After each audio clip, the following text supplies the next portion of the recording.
So,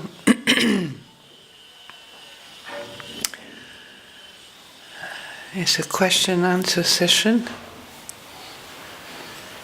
until 5 o'clock. So please feel free to ask any question. I don't have any problem saying, no, I don't know. So.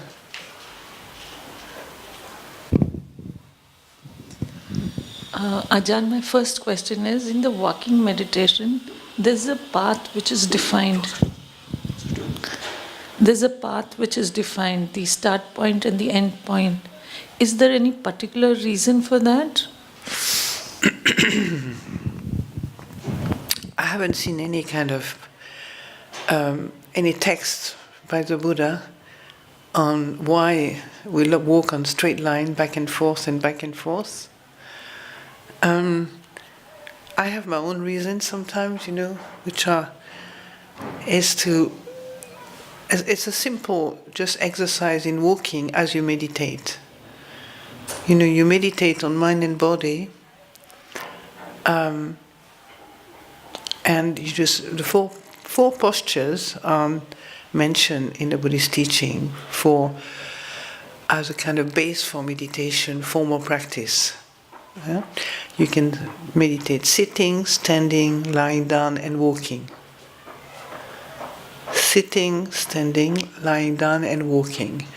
And most people think meditation has to be happening in full lotus, or at least half lotus. And in the Buddhist teaching, it's reassuring. We can actually carry on our meditation in any posture. Sitting on a chair, sitting on an armchair, sitting lying down on a bed. So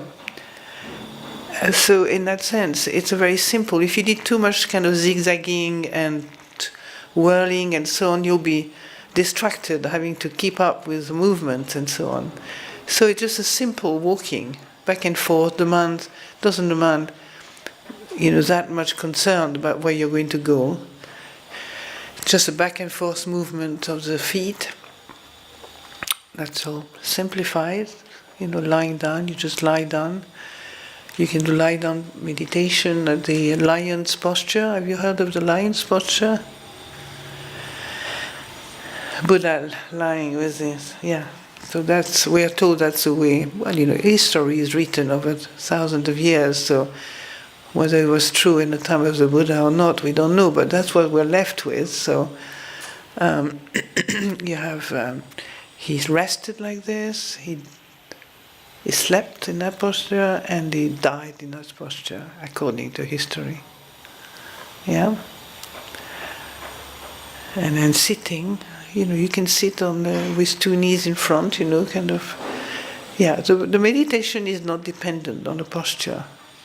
And I do agree that the yogi meditation posture is a wonderful posture for the energy of mind and body.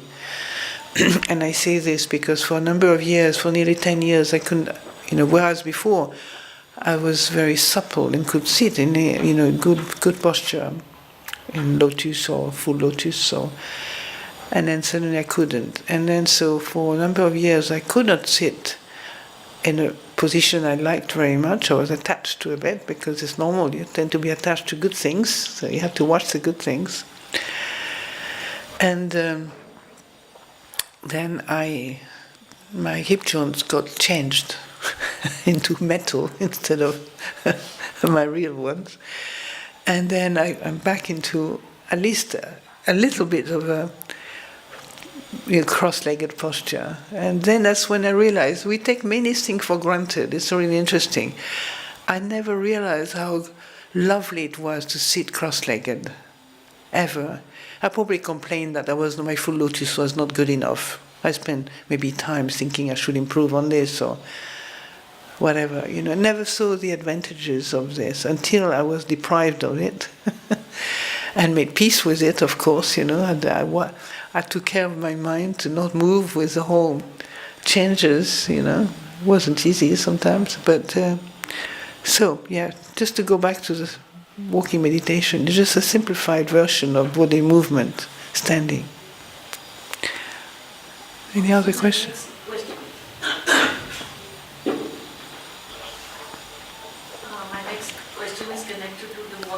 can't hear you so well. I don't know if you... No, it's not on. Yeah. Okay. The next one is connected to the walking meditation. Mm-hmm. The mind gets distracted more while walking, with the eyes open and while walking. Are there any tips to keep it more steadfast while walking or doing any other kind? My favorite subject. Why do you want to do something in meditation and keep your mind steadfast? Do you have any problem with the mind thinking and looking at your 5 hindrances? Yeah, Thinking too much? It's like the word says, it's a hindrance. I mean, something if you could avoid, better avoid it. Yes. I mean, well, the joy is that as you meditate, nothing is really substantial, fortunately, not like the body. If you eat too much, and the thoughts, as you meditate, you realize are empty. They're only full because you put a lot of me inside. A lot of me and mine, and a lot of my personal stories, and a lot of things in each of our stories, each of our thoughts, each of our feelings are connected with a long past, of habits and connections and so on. So when a thought arises, it's like, weighs tons for some of us. Then little by little, as you look at the nature of thinking, you realize it's not as heavy as you think. It's only heavy because you believe in it.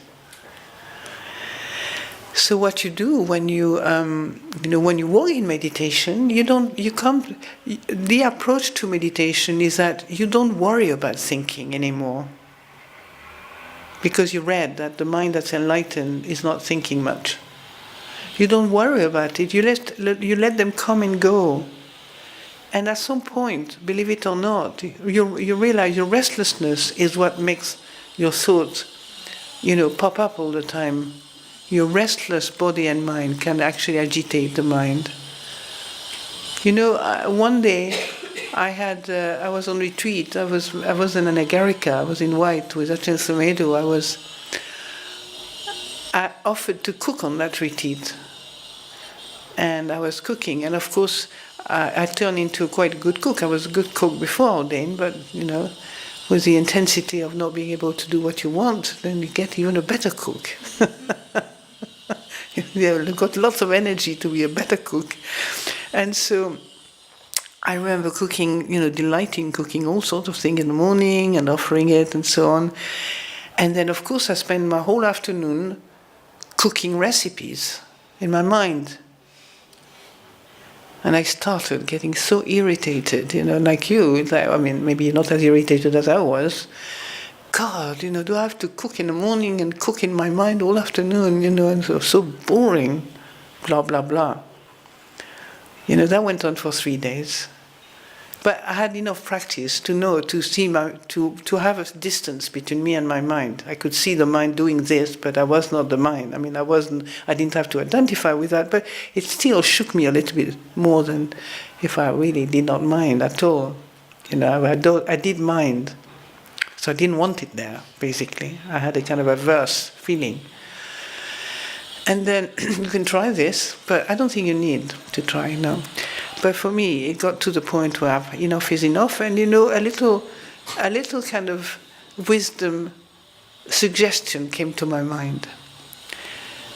And I suddenly said to my mind, they come out of nowhere, these things, you wonder how they work, but it's like I said to my mind, okay, you can think for 3,000 years, I will still be here for you. Basically, I won't give up on you. I don't know what it meant exactly, but that's what I said, you can think for 3,000 years. See, I gave the mind a lot of leeway, it's like, don't worry about it. I'll still be here to take care of you at Dhamma. You know what? My mind stopped instantly. I didn't have to think anymore. All that proliferation around food was fueled by aversion to it. So, double check the feeling Many of you have done your retreat, okay, with Goenkaji, which was very much around the Vedana. And that's very handy, because on the Paticcasamuppada, Vedana is what the next condition, Tanha, you see? Right? So if you look at the feeling behind all your thoughts, you will see the thoughts is not the problem. It's more like the feeling behind that. Very often you don't want them and you keep feeling them. You don't know how to do it, basically. But the mindfulness is a part of the mind that is able to bear with the whatever manifestation arises in yourself and not move with it. So when you're mindful of thoughts, then suddenly you stop feeding the engine. It's like the fuel to keep on feeding those experiences stops with mindfulness. You arrest them. Whereas before you were just struggling. If only I did this, that should work. If only I did that, this should work. And so you keep agitating the mind like that. Yeah? Okay? So you want to experiment. But really, a thought in the mind, do not worry about them. Don't touch them. Don't make a problem about them, because that's what keeps feeding thoughts. And the same, like Ajahn used to say, a cobra can slide, by not far from you. If you don't touch it, it won't kill you. But if you touch it, it will, or it might. Right? It's like there was a comparison for the mind. If you don't touch the mind, it won't kill you. Basically, you won't get entangled with it. So, this is what the mindfulness aspect is. Just observe. Don't touch it. Don't start getting involved with your mind, because that's what feeds delusion again and again. Because what gets you involved with the mind, if it's not really from a place of contemplation and mindfulness, then it will easily turn into a mass of confusion.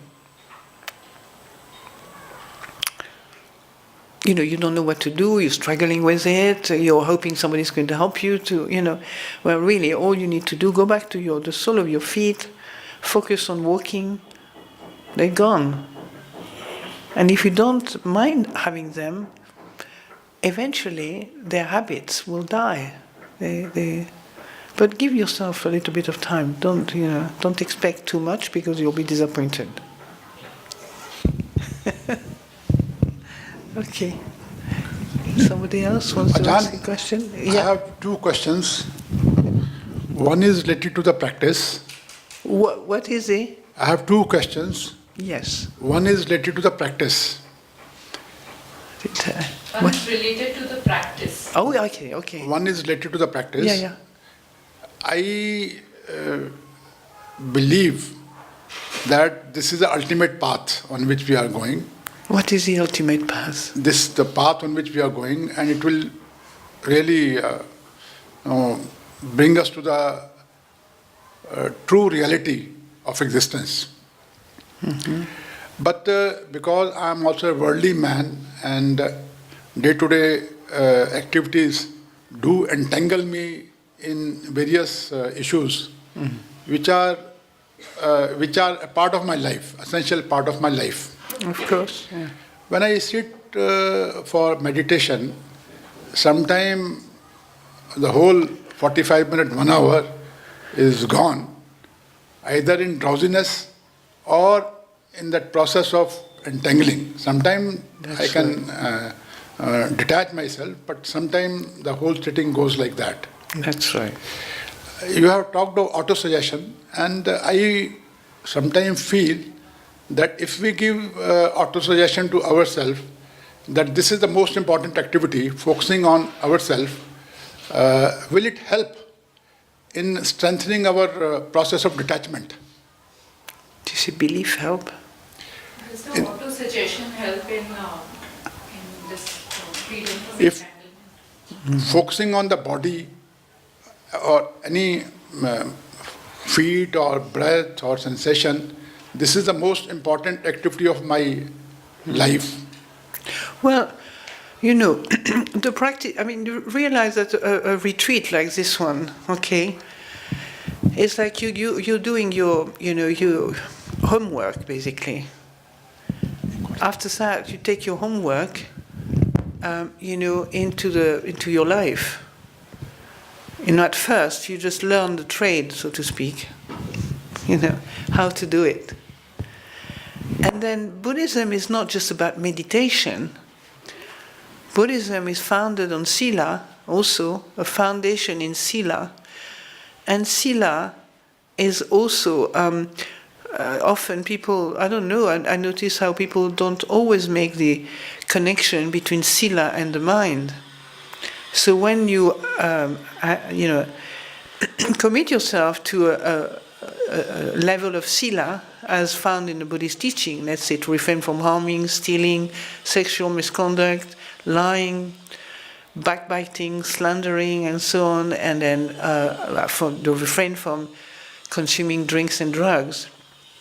This is something that will help you as well. Do you understand? Right speech, right action, right livelihood. All these things will help you in your life.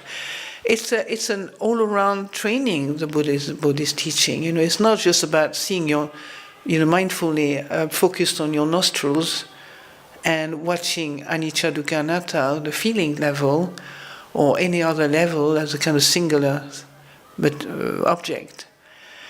It's also your relationship to people. When you're in a monastery, you relate to people all the time. I've never lived with so many people in my life. Do you know monks and nuns, lay people? You have to constantly, connect with situations that are not always smooth. Sometimes they are, sometimes they are not. But one good thing is that we don't have to be involved in politics. So I think the Buddha spared us the most difficult part, probably, of society. We can't vote. We can't get involved. We can't present ourselves as a future president or anything like that.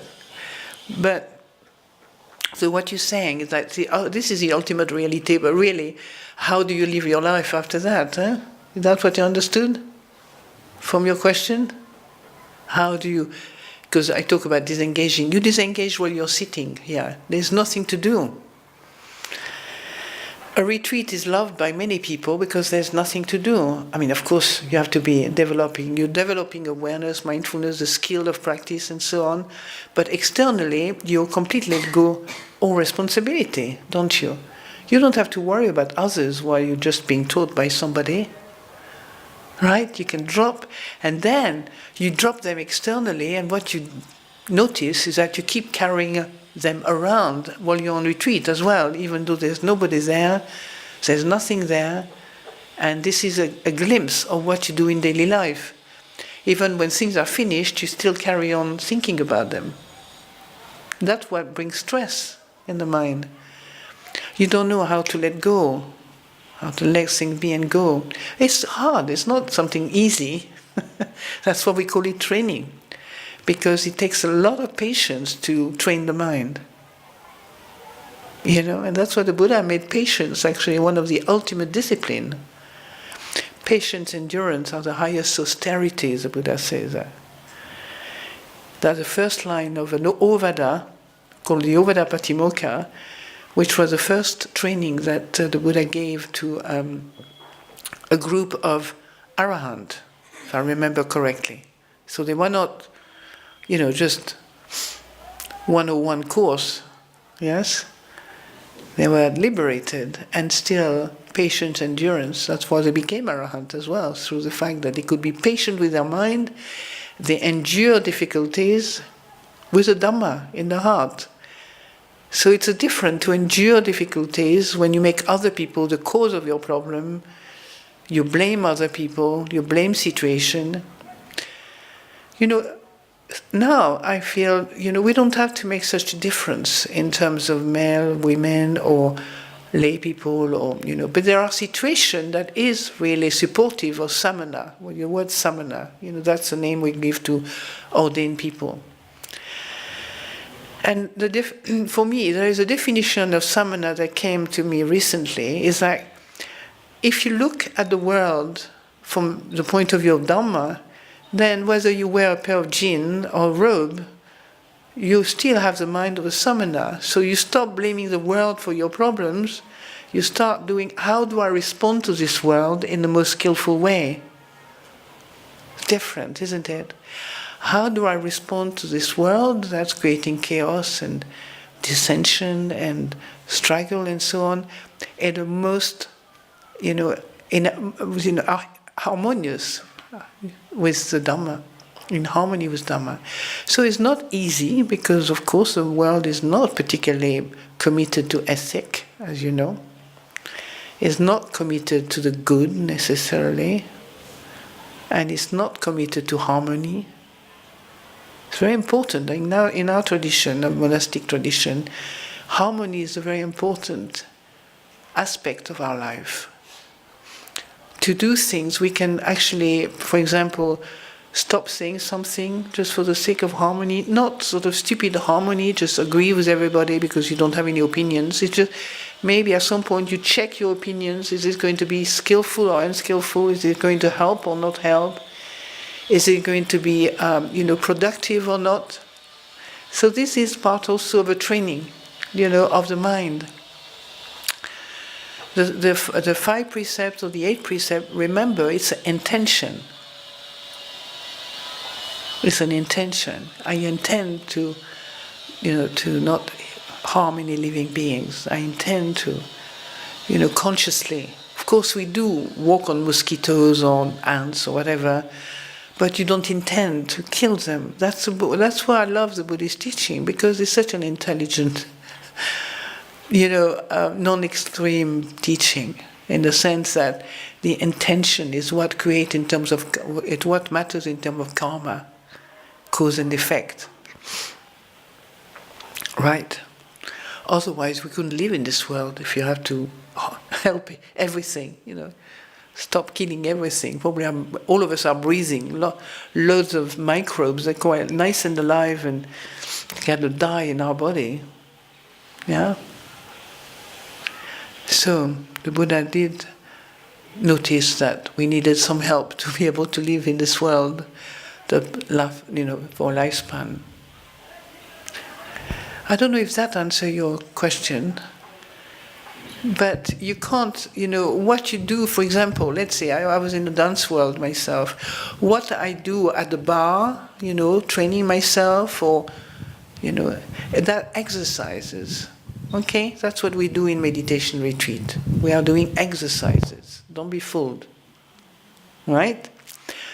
And then, if you don't integrate those knowledge that you gain through the practice into your daily life, then it's, you haven't got it yet. You understand? You have to be modestly recognize that you still have a bit of work to do.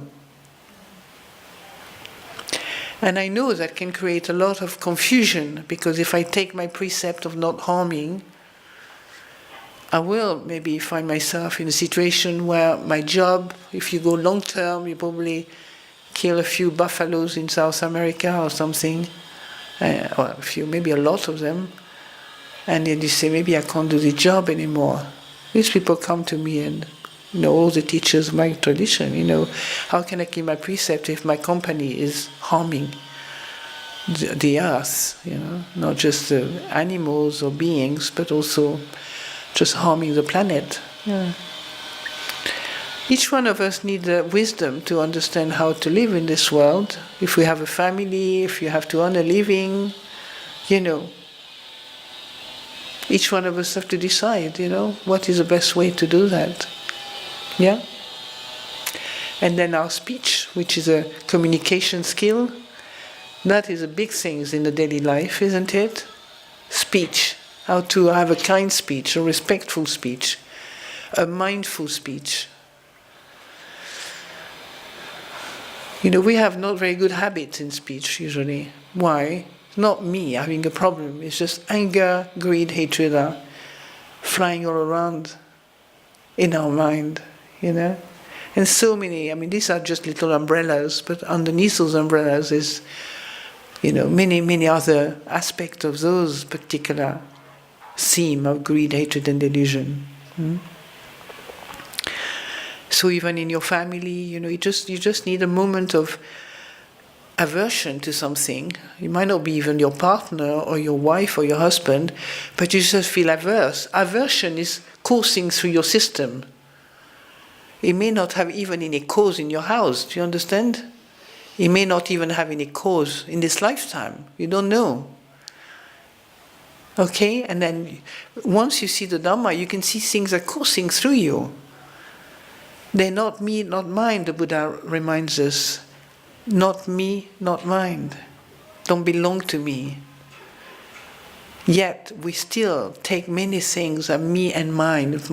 It's me who created this, it's my wife who created that. We're just part of karma, you know, we have these habits that come from maybe way back. Maybe we didn't want these bad habits that we think we have, but there we are. They are there. So, how to respond in a dharmic way, you know, to this situation we're confronted with? It's one of the reasons why the Buddha has this genial idea when he started, when he said, you know, he was considering how to bring the teaching into this world. He didn't choose he didn't choose the path that's going to bring you to an ecstatic level, you know, ecstasy all day long, 24 hours a day, 365 days a year, or to expect the human world to be free from suffering. So, he said, there is suffering, there is a cause, there is the end, there is a path leading out of suffering. That's a central piece of the Buddhist teaching. That's what makes the Buddhist teaching. The divine realm can take care of itself. The Buddha addressed the world of humans, even though he was teaching devas and all kind of different worlds, you know. But the teaching we have from the Buddha is very much this teaching that addresses the problem of human beings. And this world is made of suffering and happiness. Everybody wants to be happy, so you struggle with suffering. Okay? That's one of the most important things to get to really understand. That in the world there is this suffering. It's not my suffering, just suffering. When I say to people, check, so people say, well, how do I know this? And it must be really hard to find this, you know, how do I know suffering? You know, you're a monk or nun, you probably know this, but I say, listen, through the day, check how many times you don't get what you want. Anybody? Through the day? How many times a day you don't get what you want? Yes. How many times a day you get what you don't want? Right? How many times a day you identify with your mind, body, right? Because it hurts. So, just to start with the first two I mentioned, this is a dukkha the Buddha talks about. We chant this chant every morning at Amaravati. We chanted it this morning in Hindi. I just was following, you know. This is it. The Buddha, is talking at the level of suffering that's very, very, it's easy to realize. It's not so difficult. The word I'll use me. It's so close to us. We know it so well that we don't even notice it. We just suffer, heedlessly, because we don't realize that it's part of nature. It's part of nature. You can see the suffering as Dhamma, Or you can see the suffering as me having a problem caused by somebody else, by life, by this, by that, going back into the past, going into the future. If the past was so bad and now I'm suffering so much and the future is going to be absolutely utter hell. You know, we are very good at creating reality that will never exist. We're very good at creating something that will never happen. That's the training. It doesn't, you don't get that news, you don't get that truth, and you don't live that truth so easily. But it is possible to live, without creating a future. The future creates itself. You can think about it. You don't have to be completely headless. You can think about it, you can contemplate it, but the training is that it probably will never happen the way I think. Not your project might never happen, but the way I think might never happen. Because what anticipates things is often another feeling, fear. You want certainty out of fear. You want to know for sure what's going to happen out of fear. That's why the mind loses its creativity. You stop being somebody who's going to create out of new by being anticipating, being frightened. It's not going to happen. So you create more fear. You create things out of fear. Yeah? So, is that enough? Oh, okay. Another question?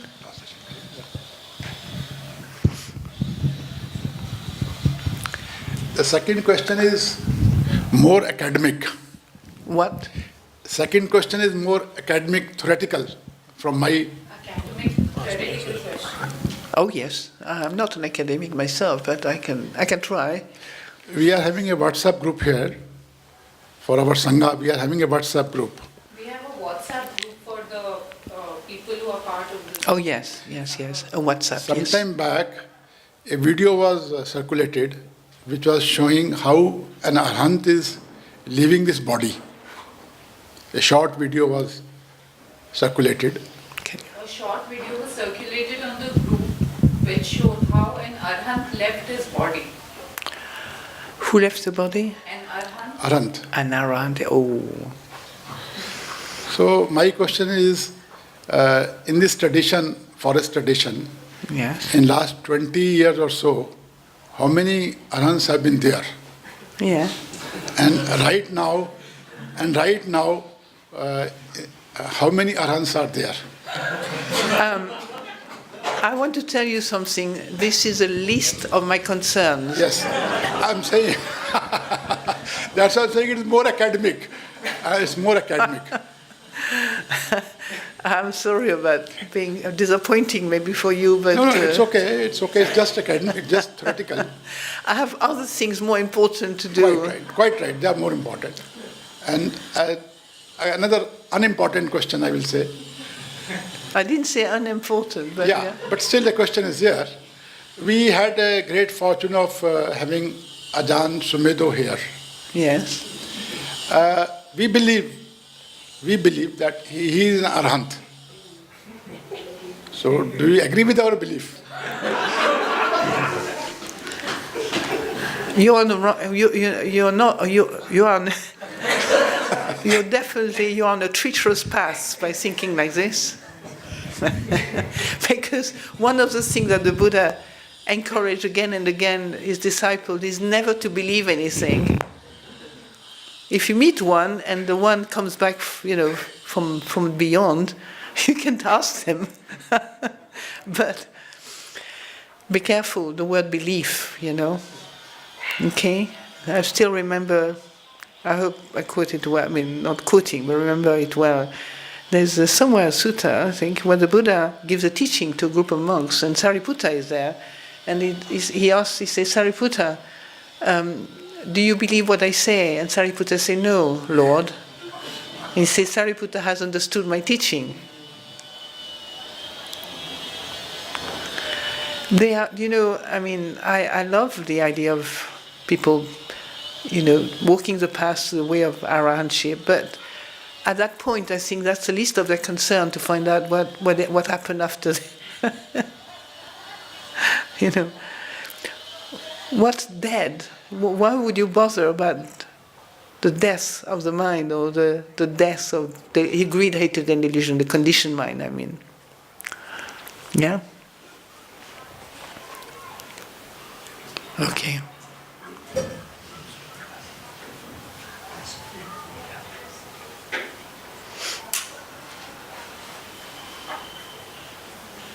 I have two small questions. Number one, is meditation a means to an end, or it is an end in itself?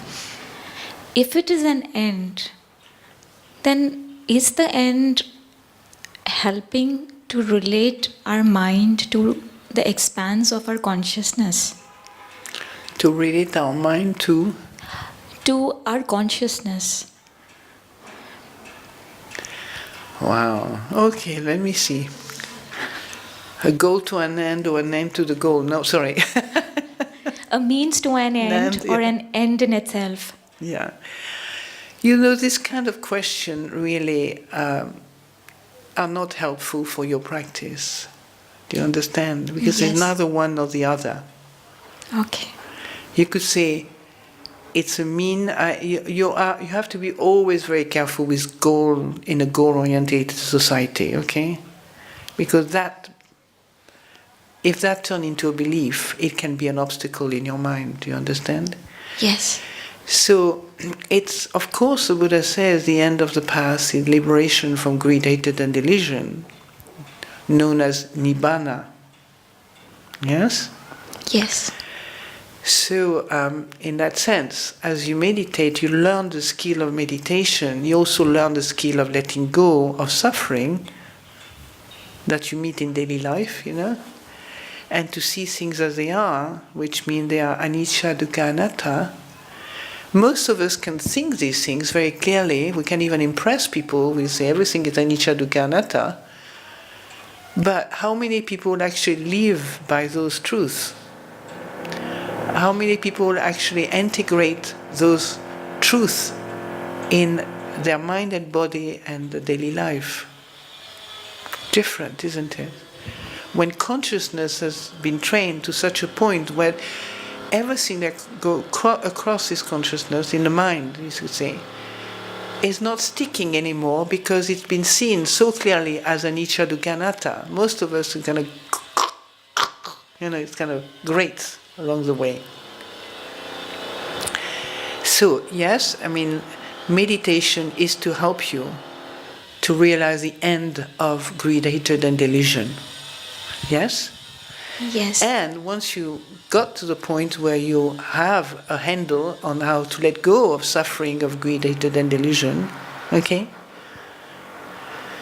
Then of course, you live from you start living your life from a place that is much freer, And you come to the point where Ajahn Sumedho used to say, from his perspective, where you're very clear that consciousness knows itself, the conscious mind, you get to know it. It knows itself, it's your refuge. Okay? Make sense? Yes. Okay. Thank you. I have a second question. Okay. I am a beginner in meditation. Yes. So as I am experiencing meditation, maybe for 20 minutes, 25 minutes, I feel very protected in my thoughts.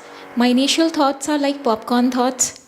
They come up, they explode, they come back to the original, but still I feel very calm and very peaceful. And when I'm alone, maybe for 8 hours, 16 hours on my own alone in my house, then there also I'm alone. But then my mind is not stable. It senses dangers, it experiences harm. So as I will proceed in meditation, are there any options that the stability in mind that I experience in my meditation affects me in those 8 or 16 hours when I'm alone and at unease? Well,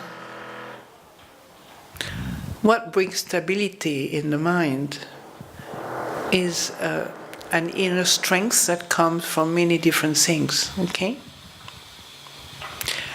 One is what you experience is nothing more than fear. Fear. And Yes. let's face it, the world is a fearful place. So you're not so special, you know? It's normal. But now that you are a meditator, you can begin to observe the feeling of fear in you, the feeling of uncertainty, the feeling of insecurity. It's all feelings, Vedana. Yes. So you can say thank you for the situation that brings all these things, because then at least you have contact with those feelings rather than waiting for the time when they all abate, push down quietly and sleep inside. Then you never get to see them, never get to the point where you can let them go.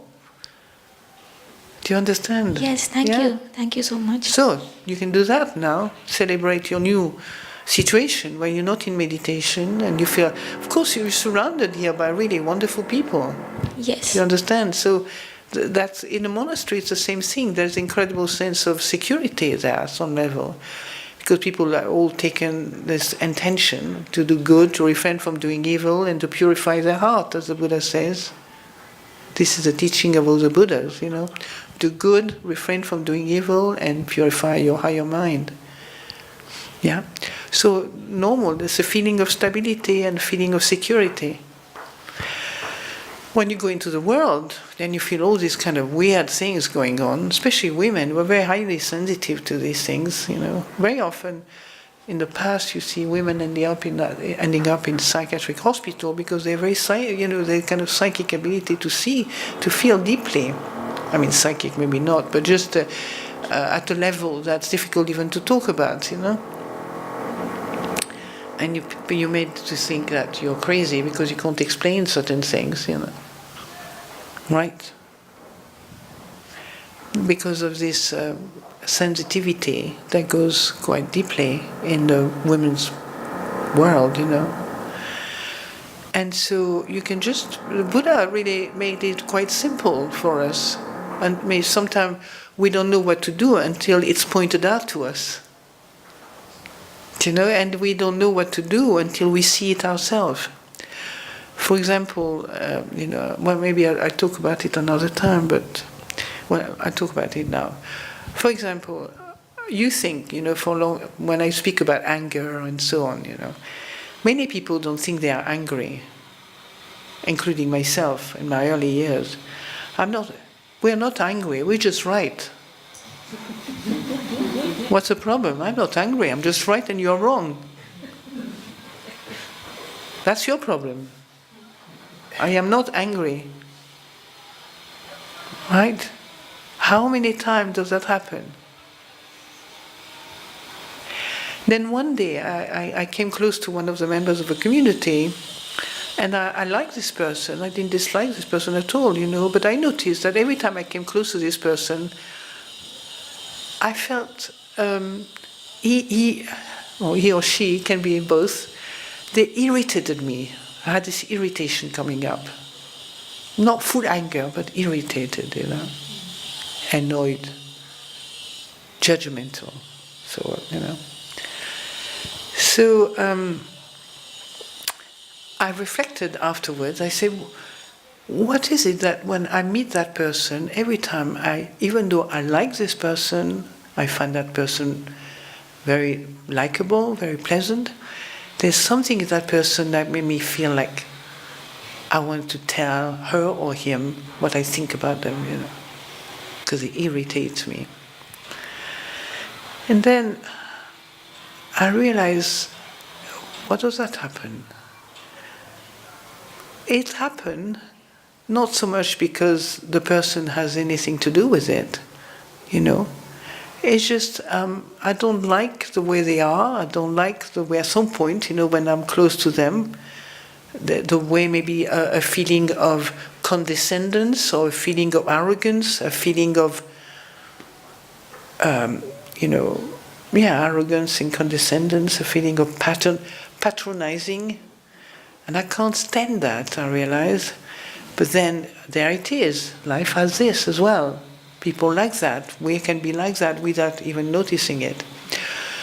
So that's when I realized, I felt, I'm not. That's when I realized my anger suddenly became very clear. I'm angry with this person, actually, for whatever reason. There was no cause, immediate cause, because I felt I was right. And I couldn't tell this to this person. I was right. But it's neither being right or wrong, it's just this anger that turns into, it becomes something that the world can take, which is really unskillful. I am not angry, I'm right. And physically, energetically, I began to see that. The body energy was not peaceful. The body energy was not relaxed. It was tight and angry. That every time I came close to that person, I felt tight and, energetically tense. When I saw that, then everything disappeared. The other person is not my problem anymore. So I don't expect other people to not be angry with me so I can really be right all the time. If you can follow me. Very often we expect people to agree with us, don't we? Maybe not in India, I don't know, but yeah? Okay. Thank you, Ajahn. More question? Ajahn, I have a question. Oh, there's a gentleman here who's just picked up the microphone, so it's okay. I had two questions. Earlier you talked about the fact that how your mind went on cooking even after you had left the kitchen. Yeah. Then you said that it was my aversion which was feeding those thoughts. Can you clarify aversion to what?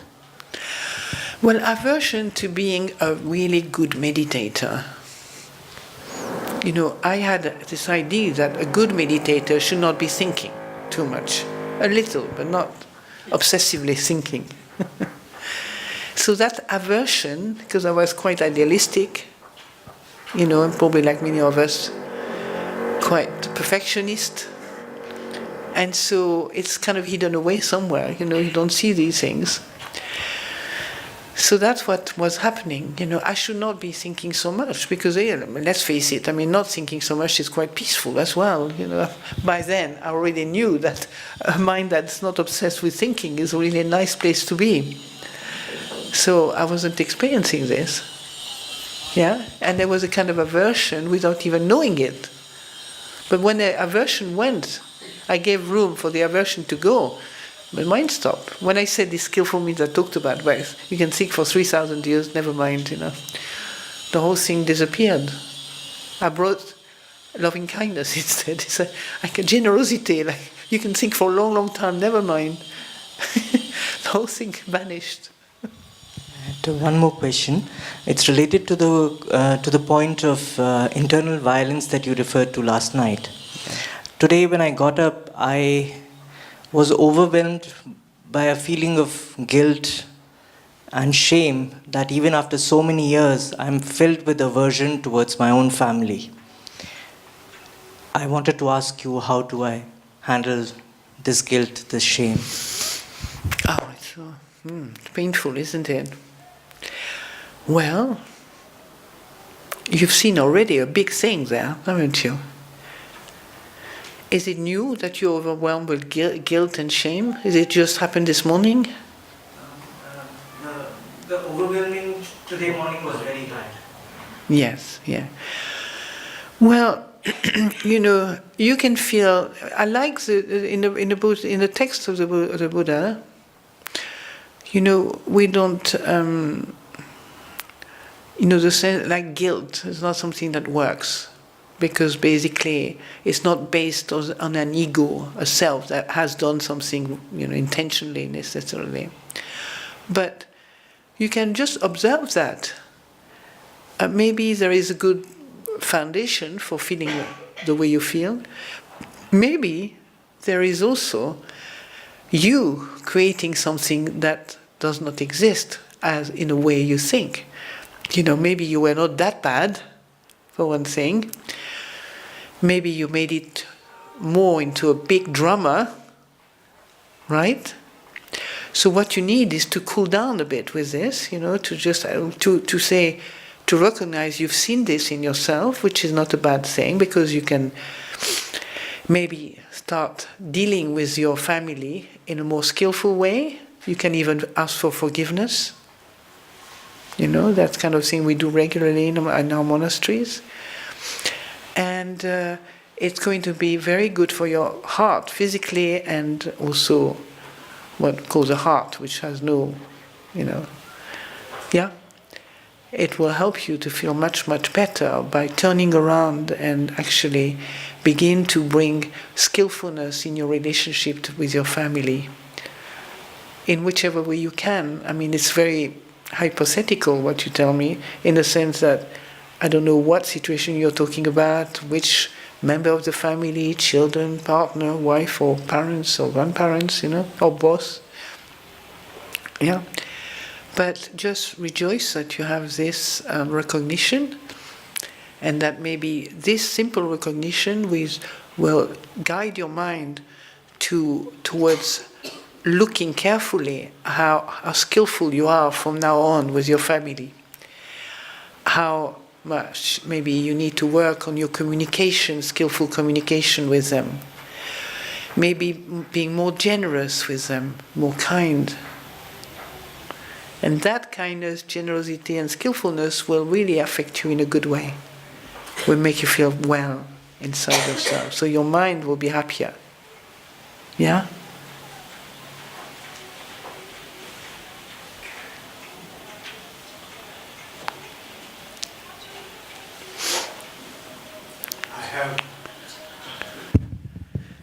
I have a question.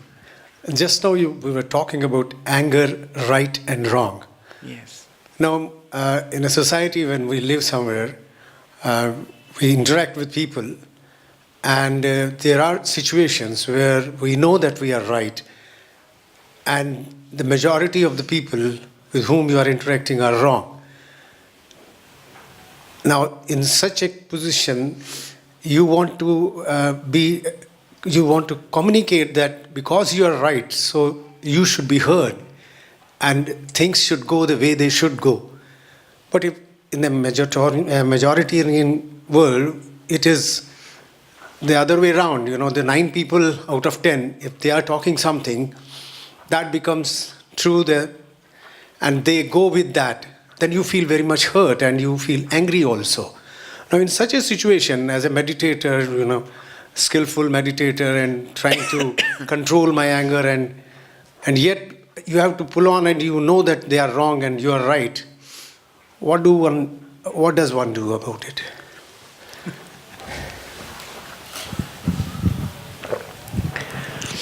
Well, you just enjoy the fact that you think you're right and forget about the wrong ones. No, it's just one level. They probably think they are right and you're wrong. Those people that you feel, toward whom you feel the same, They know that I am right. Why do you have a problem then? If they know you're right, then everybody's fine then. Okay? Everybody is fine. No, I want to stay with this gentleman. Yeah. Everybody is fine. If everybody agrees with you, what's the problem? But I think what you're telling me is that they know that you know that they are lying. They're not telling the truth. Huh? So, there's limits of how much you can do in this world.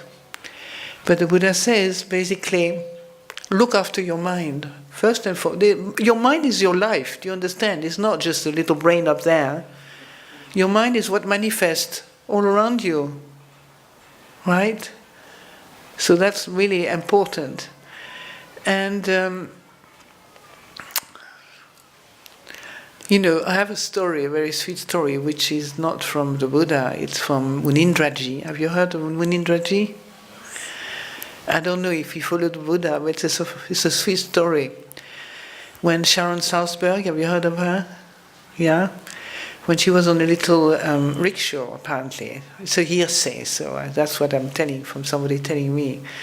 And somebody tried, she was on the way to the retreat to Munindraji, and somebody tried to pull her out. It was dark a bit, pull her out of the rickshaw, but her friends kind of managed to secure her.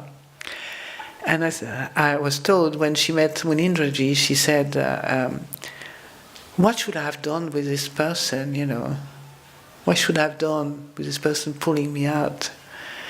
And he said, well, you should have taken your umbrella, lift up your umbrella and give a good stick, a good knock on his head or whatever, So that's one way one can see it in the kind of, it's like a wisdom, not necessarily, if you want to follow the teaching of the Buddha, you say not harming anybody, etc. It's an individual thing. Do you understand? Individual situation. The world is not made of recipe. Life is not made of recipe only. Okay, and all the recipe, all the teaching we hear, we also have to use our own wisdom. That's what he was saying to her. If somebody is trying to harm you, you never know what we could do. I mean, I've never imagined what I could do if somebody was threatening my life. I have no idea. I know you take the precept and I know you do this and that, but when a threatening situation comes, you have no idea. Well, what I noticed is that really from before I meditated, I don't have so much fear. A lot of fear have gone. So I notice when somebody there's a lot of energy in there, ready to jump, ready, something I never felt before. But what I'll do with this energy, I have no idea. Maybe I just keep my precepts and just let things, abandon. Maybe, I don't know. I can't imagine what happened in the future. So, yeah. So, what do you do with that? I mean, this world is like this, isn't it? That's why it's so painful. That's what the Buddha pointed out, to this pain that we can't set the world the way we want. Even according to the best precepts, the best intention, the best... the mind, if our mind was ours, we could do what we want with it. Well, we can't, can we? If we really wanted to say what we want to say, maybe you would want to say to these people, you are lying. I don't agree with you. That would be the truth, wouldn't it? So instead, we become angry because we are frustrated, because we can't say what we want. And then the world starts rolling. You are the one that create my problem, and I can't do anything, I have to. So the world is that kind of energy, Even the best people, even with the best of intention. I still remember the time when I've told this story to the sisters, they know it very well. When I was in Chithurst, developing my metta practice at 6:30 in the morning, mopping one of the rooms, the next to the kitchen at Chithurst. And, really good-heartedly, I started mopping, may all being be well, may all being be happy, may all being be well, may all being be happy. In my great dedicated act, I didn't see a nun in the dark that was preparing flowers. And she was really upset with me and thought I was kind of cornering her and doing something horrible to her. So I said, well, don't expect anything from your practice. That's best, don't expect anything. But recognize, Sundara, that maybe you should have been a bit more mindful around what you were mopping, rather than mopping the feet of the nuns at the same time without really noticing. It's like, mindfulness was not really good. So when you concentrate too much on something, you lose a bigger picture. Be careful. That's why we need a good balance between mindfulness, concentration, and effort and energy. This happens. So many stories like this, you won't believe. Or you expect things from people, Oh, I suffered personally. I suffered so much, I did not know I had expectation. But I was so upset sometimes when people were not behaving a certain way. And I realized I was expecting them to behave like that, not to be themselves, just to behave like that. We all have a lot of expectations, I think, in our mind life. This is something to observe, Why do we expect things to be a certain way? Because we don't want to suffer. We don't want to suffer. So we expect and then we blame others. You didn't do it the way I wanted. Because you expect them that they were going to do it that way. But honestly, why would you want people to be doing all the time what you think they should do? People are also, free to do what they want at some level. Just like anybody else here is free to do what they want. You choose to follow the Buddhist path, to come to a retreat, to do that. So that seems to be very noble, Some people don't have so many noble ideals or activities and so on, But why should we judge them? Anyway, one more question, maybe? Can we justify anger? Can we justify anger? Oh, it's a big question, that. In my Buddhist, it's not justifying anger. Anger arises naturally when you don't get what you want. A little aversion, a little irritation, a big anger, rage. It can go all to killing, There's nothing to justify about anger. This is not an ideal anger. Anger, it's an energy, that comes and courses through the world, right? If you look at animals, they can get angry. When somebody is going to nip them in the neck, I'm sure they're not happy. So you don't, it's a philosophical question, moral question as well. So a Buddha definitely never justify anger, because one of the most famous teaching is the Sutta of the Saw, in which he says, just remember that, even if somebody was chopping you, cutting you bits by bits, and you would have at that moment a feeling of anger, you could not be called one of my disciples. So obviously, it didn't justify anger in any possible way. But this is what the world needs maybe to learn, that you can actually be powerfully active without anger. Let's face it, some people have tried it, it's called love. Yeah? Right? How many major things have happened in this world through love? It doesn't always work, but it's a sure way of health. Yeah? And your everyday life, you can see that. You just have to. Somebody was reminding me that, it was a monk actually recently, was reminding me that when they were young monks, we were a group of people around him, that he had a problem with somebody in a monastery, like there was kind of difficulties, conflict and so on. And every time this monk he had conflict with saw him, he would walk away as quickly as possible, didn't want to engage or have anything to do with him. And so he started really practicing metta, which is called love, right? Metta. And suddenly, this monk, very soon after that, came to ask him how he was, and so on, got interacting with him.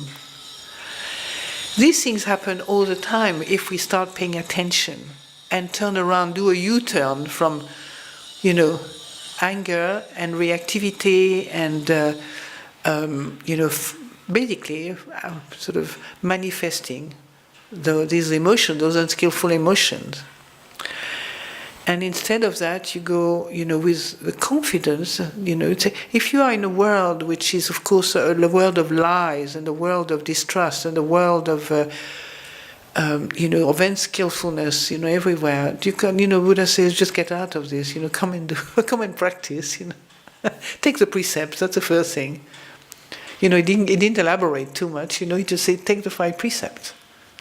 And the precepts, You might hear me saying that tonight again, but it's one of the most beautiful, one of my favorite sutta about the precepts, because I'm also interested myself in, just understanding how this works, And one of the things I find most helpful is the teaching of on the 5 precepts called the 5 gifts. Some of you know this sutta, right? Because for me, for a long time, I teach the precepts as an extension of the mind, not just a ritual that you do and then you forget about it afterwards. It's actually your mind acting at that moment, and you nourishing your mind with 5 intentions that of harmlessness, 5 intentions that brings you a happier world, Maybe not immediately, but eventually.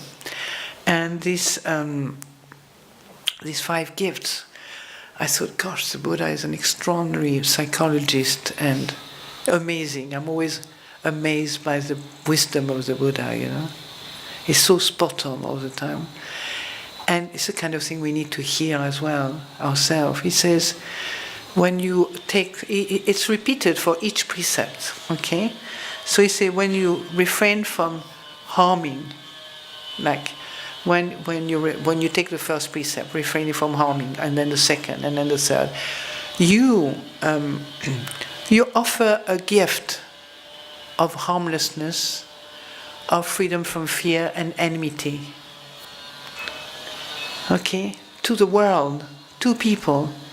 And in return, you partake of that gift. You're not just left alone and abandoned and say, what am I practicing for all this? Nothing matters anyway, I'm depressed and nothing will ever happen in my life. The aspect of confidence doesn't come by chance. The aspect of confidence comes from experience. Do you understand? Don't wait for confidence to dawn on you like a big flash. The confidence comes from experience, repeated experience, that things cause and effect, it works. And then you get very confident when something works, you don't have any doubt about it. Do you understand? You don't have to ask somebody, should I do this, should I do that? Because you know yourself, you've seen, a gardener, once he's done the garden for a while, he knows how to garden, how to plant, the season, the moon, all that. Take a city man or city woman into the garden, she will probably have all the plants half dead. Because she was trying to read the book so well, but she didn't have now we have good books, let's face it, to help us. We have all the literature we need to help ourselves without going on a course of gardening or something like that. But now also we have access to so many meditation practice and courses and online. The trouble is when you have so many things online, you just want to, and then you come to the retreat and say hundreds of questions. When we do this, can we do that? And when we do like this, is that going to work, or is that? Shall I do the breath? Shall I do the sound of silence? Shall I do Nam-myoho Renge Kyo? Shall I do this? Japanese, Nam-myoho Renge Kyo, yeah. Which one is best? Anyway, I stick with Theravada Buddhism personally. And then you can see, how these things work little by little. You get a sense that you're doing an amazing work by developing the mind, developing the heart on the Buddhist path. It's a very, very practical, down-to-earth way of transforming your life. Yeah? So it's neither justify nor not justify your anger, okay? There's no kind of judgment on anger either. One day you may be really angry. You don't have to justify it, do you understand? Your reaction was anger, that's all. Don't find a philosophy book to say anger is actually, there's many, many spiritual teachings that will say that anger is justified, or philosophical teachings.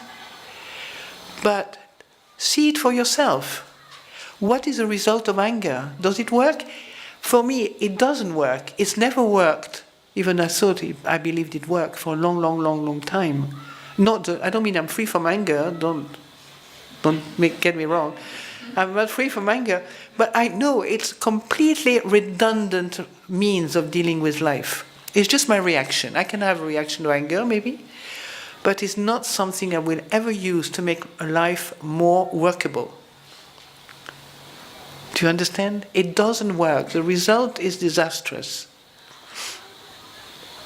And you end up with a lot of enemies and a lot of people mistrusting you at some point. The people who trust people who are angry, don't trust them. Then, in a professional world, but you will have a reaction of anger. You understand? You don't need to justify or not justify. That's the difference.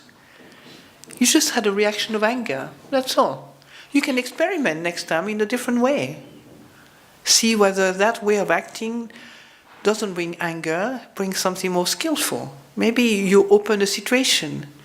You make a situation that made you angry workable. That's the joy of being human. You can improve on things, but don't improve on things through the kilesa. You can improve on things through wisdom, which is not about kilesa. Yeah?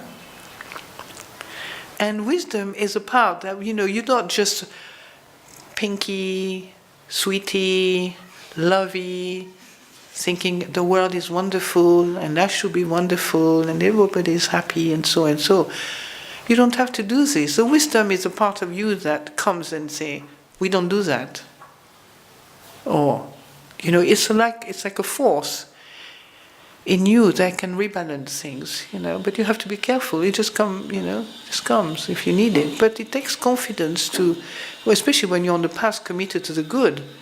You don't want to use the wisdom, or Ajahn Sundara, in the Tibetan tradition they have the sword, the image of the sword as the wisdom sword, the Vajiro. Yeah, but don't use it as an ideal, because you could cut quite a few heads on the way, metaphorically speaking. Okay, we can stop on that, yeah.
Tonight we're going to do the evening chanting in Pali,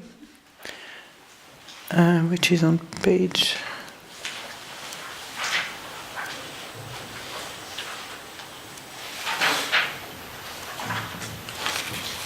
16, yeah.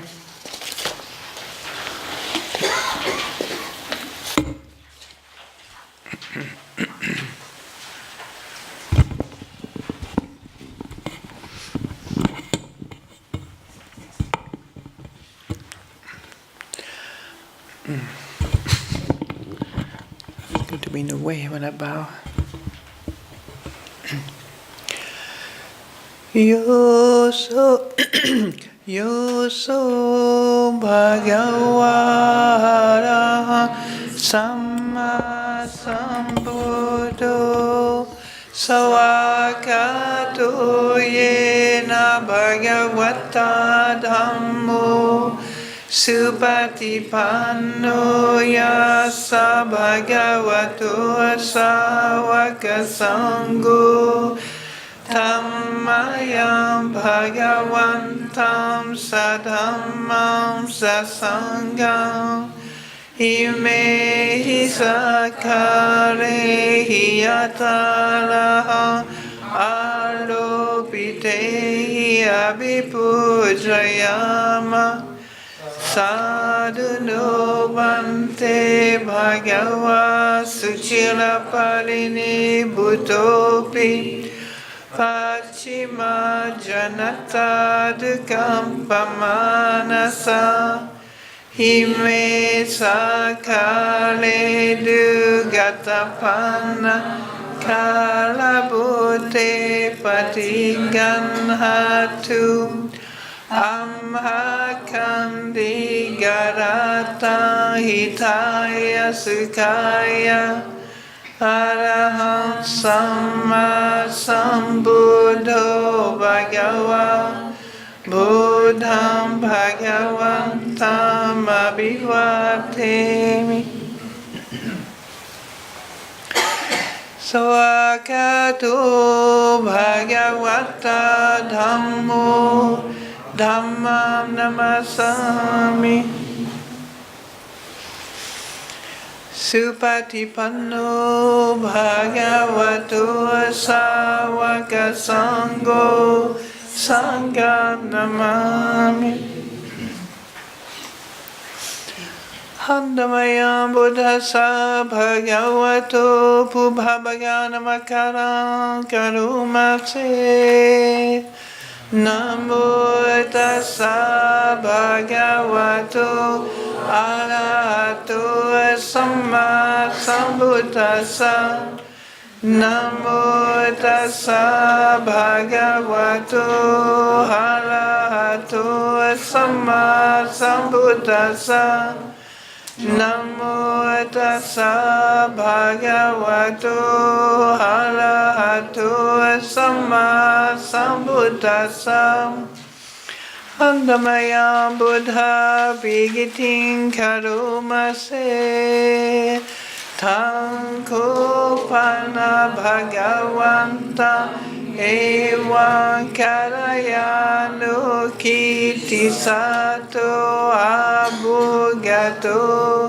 Iti piso bhagava halaha samma sambuddho Vija charana sampano sugato lokavidu Anuttaro polisadhamma sarati sata deva manusana Buddho Bhagavati Andamaya Buddha Andamaya Buddha begetting Karumase Buddha Varanta Varanta Diguna Biyuto Sudha Binyana Karuna Hisamagatato Bodhe Siyo Sujanatan Kamala Vasuro Vandamaham Tamaranam Sirasa Jinedam Buddho Yosa Bhapaninam Saranam Kemamuttamam Patamanu Satitanam Vandamitam Sirenaham Buddha Samida Siva Buddho Mesa Mikisaro Buddho Dukkha Sagata Chavigata Chahita Samin Buddha Sahaniya Demisaniyalanshi Vitanshita Vandanti Aham Charisami Buddha Seva Subodhitam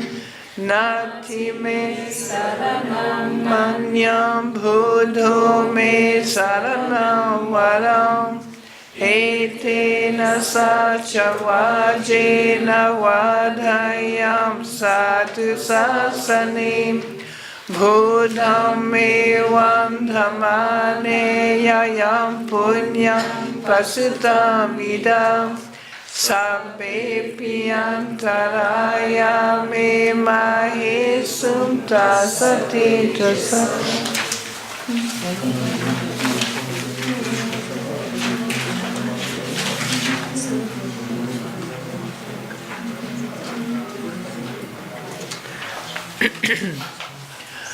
Andamayam Dhammanusatinayam Karumase Swakato Bhagavata Dhammo Santitiko Akaliko Heipasiko Opanahiko Bhachatam Veditabo Vinyuhiti Andamayam Dhamma Bigiting Karumase Sadhamma Jo Supat Upsawakatata Digunayo Kawase Naseyo Yo Magapaka Pariyati Vimoka Bedo Dhammo kuloka patana tatadhari dhari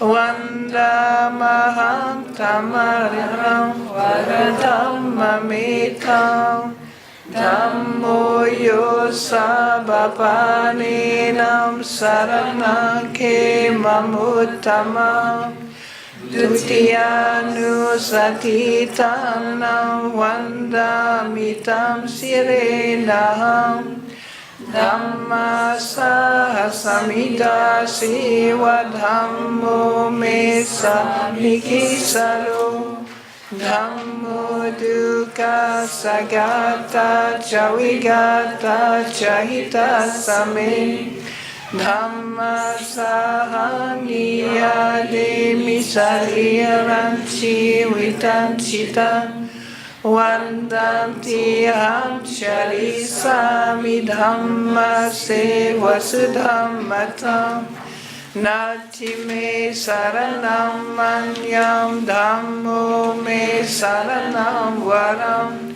Etena sacha vajena vadayam satu sasane Dhammam evam dhammane yayam punyam pasutamida Sabbe piyantaraya me mahe sumta sati jasa.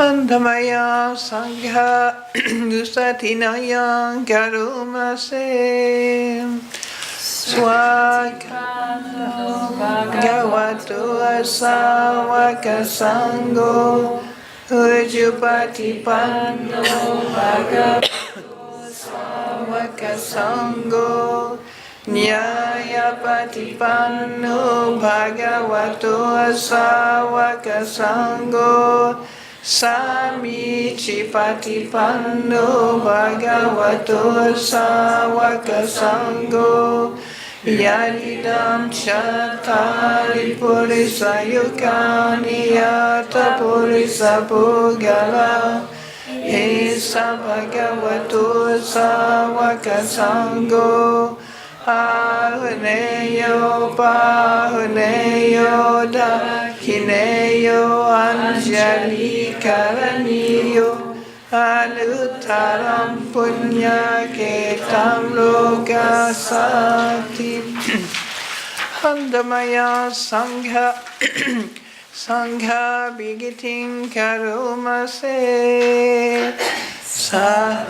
Satamajo Supatipati Guna Biyuto Yotha Bido Ariyapo Gala Sangaseto Sila di Dhamma Pavara Sayaka Yachito Wanda Maham Tamaliya Naganam Susudam Sango Yosa Bapaninam Saranam Kemamuttamam Tatiyanu Satitanam Vandamitam Sirenaham Sangha Sahasamida Siva Sango Metsa Mikisaro Sango Dukkha Sagata Chavigata Chahita Same Sangha Sahaniya Demisaniya Lanchi Vitanchitam Vandanti Ham Charisami Sangha Supatipanatam Nati me saranam manyam sango me saranam varam Etena sachavajena vadayam satu sasane Sangham me vandhamane yayam punyam pasutamidam Sabbe piyantaraya me mahe sumta sate jasa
Lokadipati Sampati Patanjali Andavaram Ayachat Santirtha Satta Aparakka Jatika Desetu Dhammu Anukampimam Paya.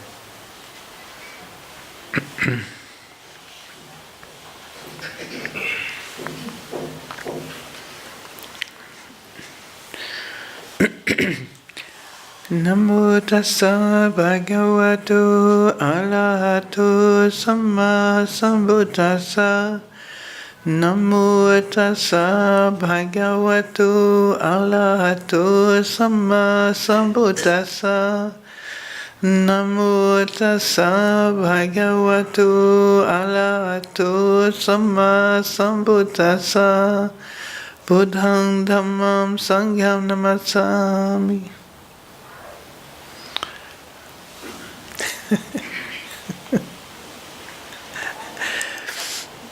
Made me laugh. You are trying to stop people from doing it with me. It's okay. It's okay.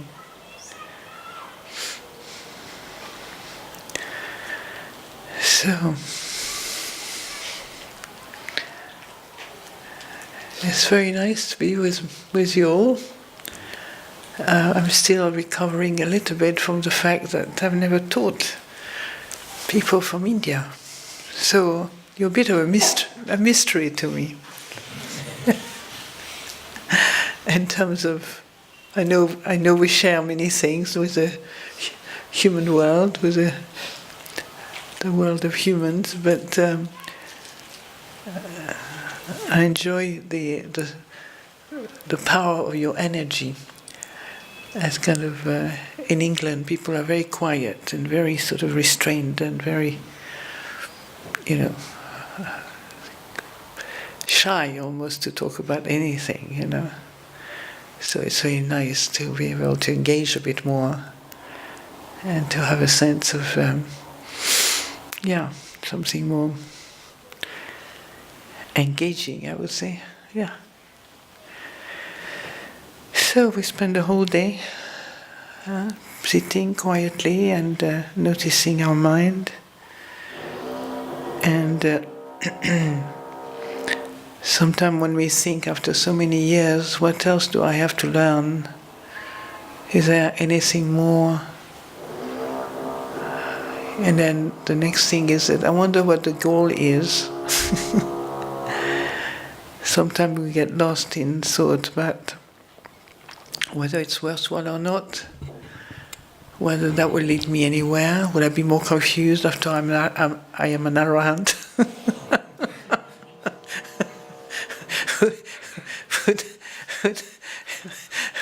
Would I be completely powerless? Will I know nothing? Will I just be an empty vessel, a vessel that's free from greed, hatred and delusion, but maybe I won't be able to handle my life then?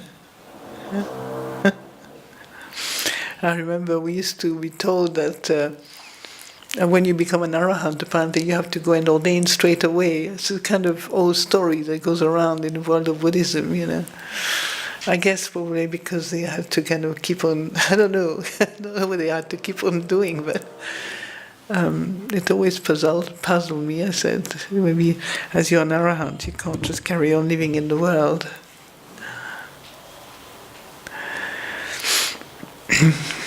So this is, I always feel it's something to really rejoice, to be able to meet the path in the first place, to be able to get to know in this lifetime a path that is so incredibly useful and so incredibly practical and accessible. Of course, our mind continues to make a lot of difficulties about this path. It doesn't keep us, in a kind of state of peacefulness once we've met the Buddha Dhamma. Wow, we say, God, this is great, and then we start creating problem about Buddha Dhamma. We start creating, a problem about little things, small things. Now, is my breath all right? Is it long enough or short enough when I do anapanasati? Is how many anapanasati I have to do before I can really let go of my meditation object, which is quite valid when you are in that situation, But I like perhaps the bigger picture myself, even though, we need to do the nitty-gritty work. But also perhaps because I come from a teacher tradition who saw the big picture in a way. Ajahn Sumedho was not so much, his own tradition was not so much into detailed method, but more into engaging with the mind, practicing. And when you are in a monastery, like the monastery of Ajahn Chai, he was very good at testing his students just to make sure that the anapanasati practice bore fruits, whether they just kind of got us slightly sleepy with their meditation, whether they had any wisdom with it, or whether they were still full of doubts and full of worry and anxiety and uncertain about things. And so technically, you would say that if you work at a practice that clears the mind and that brings a sense of stability in the mind, just to observe, you would expect maybe that things will work better. Things will improve, won't they? Have they improved? Have you noticed? They have. I'm sure they do. They do improve. Yes. Sometimes they don't improve in the way we expected. Sometimes we think life is going to be easier, my friends are going to love me more, my teacher will notice that I have changed. That's a good one, this one. Now I'm special.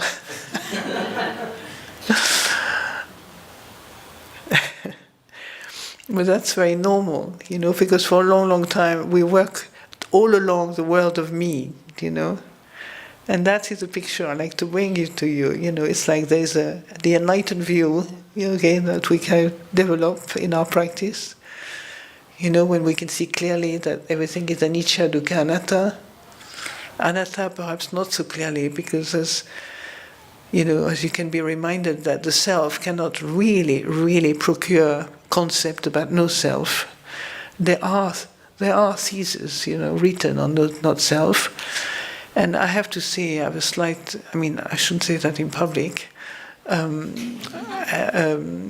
have my reservations on writing such a long essays on no self.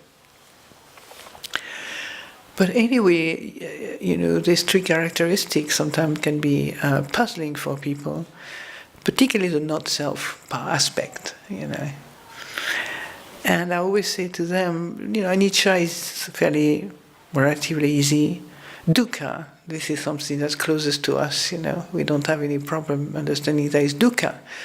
Although it takes a while to know really what the dukkha the Buddha is talking about, And even though when he talks about it, like saying that old age, sickness and death, I gave you a teaching. I'm just kind of paraphrasing what he says. I'll give you a teaching on old age, sickness and death, so that when the time comes, you're not tearing your hair out and going crazy. That's my interpretation and my vocabulary. You're not going mad when the dukkha of old age, sickness and death strike any one of us. So, but the anatta aspect is really puzzling for most people, and it's not really. I say to people, forget about anatta. Just look at anicca and dukkha, and the anatta will become very clear as you go along. Yes, you will see after a while that the person you thought you had with you doesn't exist in the way that you think, or doesn't exist at all, probably. We really have this belief of me, existing as a real reality, in control of things, right?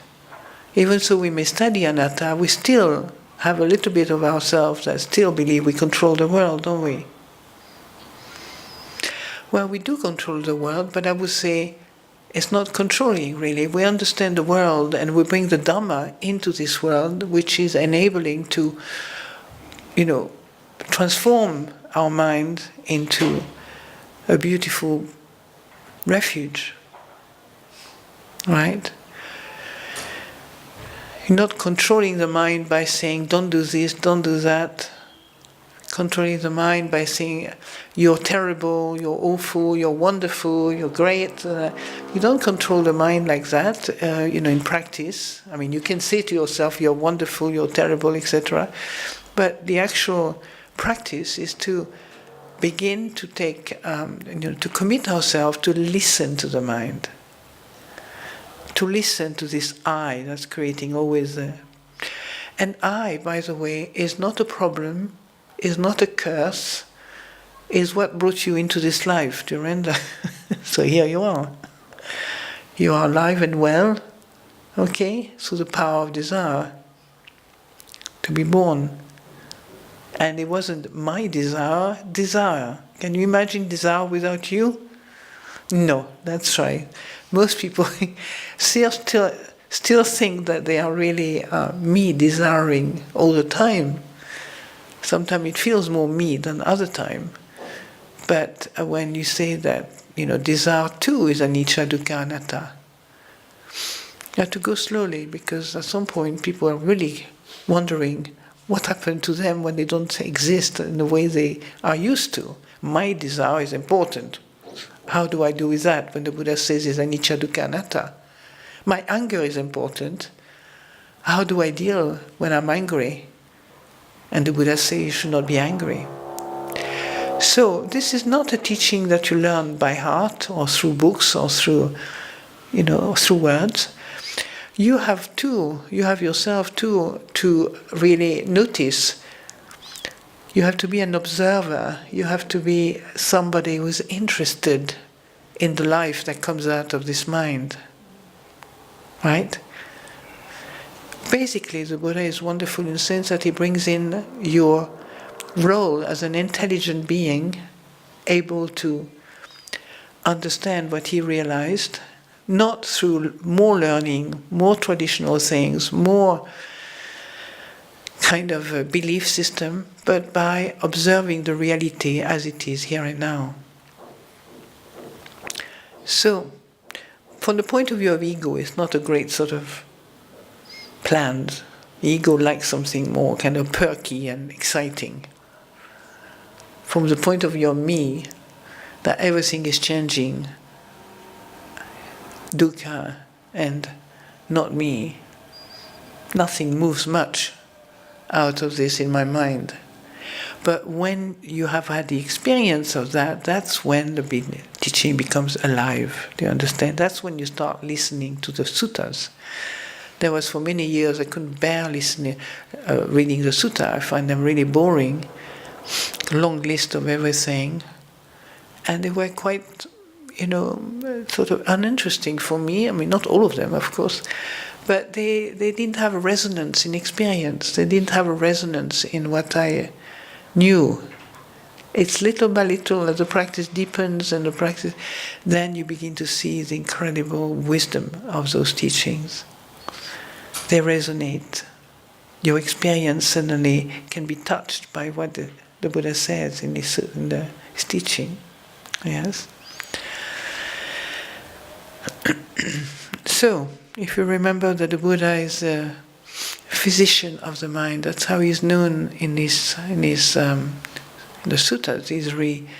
He's kind of seen as a medical doctor of the human heart. And we're very lucky to have a physician that can help us to bring the mind into balance and to clarity and touch into the part of this mind that has the possibility, the incredible, amazing power to transform ourselves. Not a small thing, is it? Many people get depressed because they feel they can't do anything about their life. Many people can be depressed because they feel stuck in one little kind of prison of their own self. So to meet a teaching that has the power to transform us, this is really quite amazing. And it doesn't transform us because we believe in somebody else, because we think that God one day will come and help us, or some gods, or it belief is not part of the Buddhist system. It's not a dogma, in other words. It's a path of experience and observing the result of your experience. So that, and the mindfulness enables you not to forget them. Mindfulness is a reminder, keeps reminding again and again. What am I feeling right now? How am I doing? Is what I say really skillful or unskillful before you speak? Are my thoughts really worth hanging on to? Am I having thoughts that are unskillful, unhealthy, unethical, negative, not aligned with the path of awakening of the Buddha? Am I doing things that I regret and feel remorse and dwell on doubts and worry for days on end, sometimes years? So it's worth noticing, why do I worry or have remorse? From the point of view of the Buddha, these two aspects, fear and dread and remorse, It's just these two I call actually the guardian of the world. It's because we have remorse sometimes, people were asking me this earlier on, that we can begin to awaken up, don't we? You would not have waken up if you hadn't had this suddenly realization how remorseful and shameful people feel. So, it's a negative mental state, quote unquote, but at the same time, it's a state of mind that wakes you up. So you have to see the double bind in those experiences. Every time you have a challenge, every time you have something that makes you feel bad, there's also the opposite side. Either you start thinking with a feeling of badness or remorsefulness or whatever, or you start waking up. What is this telling me? What is this waking me up to? And what can I do to not carry on the same old habits? You understand? So these difficulties we encounter in our practice becomes allies. Do you understand? They become our allies in waking up. If you have the practice that you're doing right now, the strength of a refuge, the strength of the part of you that knows, the part of you that knows that your mind is not, or is able to transform itself. The refuge in the Buddha, the refuge in the Dhamma, the refuge in the Sangha are just one refuge, really. When you bow morning and evening to the Buddha, Dhamma, Sangha, this is a refuge of awareness, refuge of the Buddha, sort of wakefulness, Dhamma, the way things are, what you witness in your meditation, what you witness in your life. Somebody just shouted at you. Seeing the Dhamma in this is that you begin to, you feel horrible, you want to punch them. The way it is that I feel horrible and I want to punch them. The practice is refrain from doing that. Remember your practice? You see? Life become much more interesting when there is restraint. Interesting enough. People find that if you bring up the word restraint, it's like going to limit all the joy and happiness of my crazy mind. But then when suddenly you realize that self-knowledge is important, is what you do in the practice. You are beginning to know your habits, you begin to know how to transform them. So the restraint itself is that you feel the first noble truth. You understand? I want to punch them on the nose. I want to shout back at them. But then you say, okay, I have taken a commitment. I have a commitment with what is good. Do good, refrain from doing evil, and purify your heart. So what is good is that to have a speech that is skillful. What is good is not to harm anybody, right? And so when this happens, somebody kind of swear at you or shout at you, and you feel this incredible gut feeling that you want to punch back with words or with physical action, you just begin to practice is actually begin to see that feeling in the heart and you drop it. At first, Ajahn Sumedho, I don't know if I could quote him, he said to me once, when you are mindful, when you take refuge in mindfulness, you have to be prepared to look boring. Because you're no sort of tit for tat, type of person anymore. That sounds so clever and so kind of, smart. Right? You just feel, you let go. By the time you let go, all your anger and reactivity has gone as well. And the more you do this, then the habit of reactivity starts fading. Your reactive mind starts fading. You survive the ordeal of not shouting back at somebody who was shouting at you. You survived it, and you get confidence in the Dhamma. You have gained confidence in letting go. Do you understand?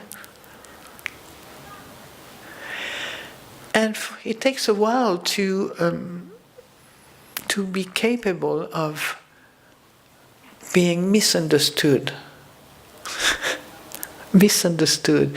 You're not the big guy that's just going to punch everybody and everybody's frightened of it, or frightened of this person, or the strong woman who is going to, that terrifies everybody because of her passionate anger and passionate whatever, So you just begin to see how the transformation takes place, not just on your cushion, but on your daily life. And if you live in the world where your meditation, formal practice might not be available all the time or often, then you have a work to do in your everyday action and speech and reaction, encounters, what you encounter in daily life. Most of the time, of course, we're not so mindful. We may be focused on things we do. We may be concentrated on the project. But the mindfulness is often not so present. We are very used to get concentrated on things. When you have a strong mind, you can concentrate on whatever activity you do. But the mindfulness is not often present with it. The kind of open, like the mind that concentrates goes this way, focus on one thing. And the mindfulness, where the vipassana takes place, is this way. Where the vipassana is the open mind, vast mind. We can see all the phenomena just passing through your citta. Do you understand? So, in your worldly daily life, maybe you do have to remind yourself of this broader mind, where phenomena can be seen more clearly.